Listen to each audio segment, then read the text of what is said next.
الحمد لله رب العالمين.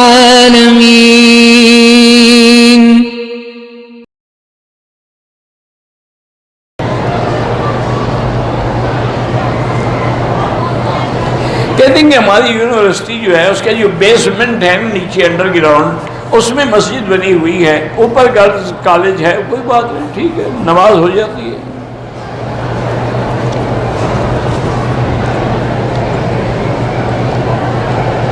میری اہلیہ کو ڈینگی کی بھی مرض ہو گئی ہے، اللہ شفا دے، بلکہ دعا کریں جتنے لوگ بھی ڈینگی کے مرض میں مبتلا ہیں اللہ سب کو شفا کاملہ عطا فرمائے۔ یہ اصل میں مختلف شکل میں عذاب ہیں ہمارے گناہوں کی وجہ سے،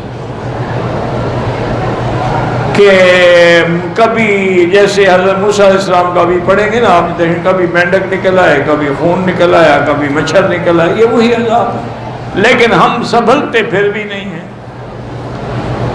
اتنے عذاب کے باوجود کیا خیال ہے آپ کا ٹیلی ویژن پہ فلمیں آنا بند ہو گئی ہیں، شہروں میں جو سینما چلتے تھے وہ بند ہو گئے اللہ کے ڈر سے، اور کلب میں جو ڈانس ہوتے ہیں اور نعوذ باللہ یعنی ایسی ایسی حرکتیں ہوتی ہیں کہ شیطان بھی شرماتا ہو۔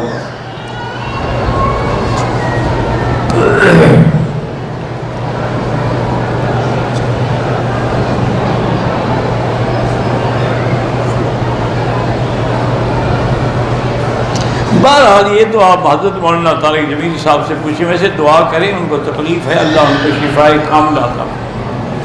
وہ کہتے ہیں کہ میں نے یہ سند جو ہے محمد عبداللہ سے، اور محمد عبداللہ نے خیر محمد سے سنی، اب اللہ عالم خیر محمد سے میرے والد مراد ہے یا کوئی اور مراد ہے، مجھے کیا پتہ ہے۔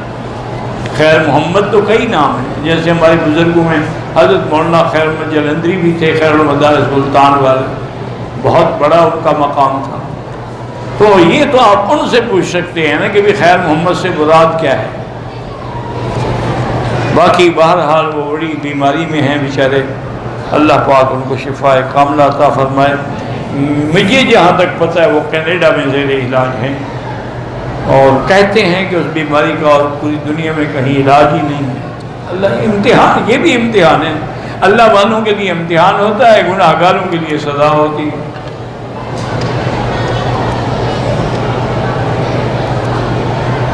برتھ ڈے کی دعوت ملے تو جانا چاہیے، بالکل نہیں جانا چاہیے، تو انگریزوں کی رسم ہے، اس کا دین اسلام سے کیا تعلق ہے؟ پہلے تو برتھ ڈے ہوتی تھی، اب شادی کی بھی سالگرہ مناتے ہیں کہ اس رات ہماری شادی ہوئی تھی، انا للہ و انا الیہ راجعون۔ مرنے کا تو پہلے ہی مناتے تھے نا کہ 3 دن، تیسرے دن کل ہیں، پھر جمعرات ہیں، پھر چریش ہیں، اب زندگی بھی شروع ہو گئے نا۔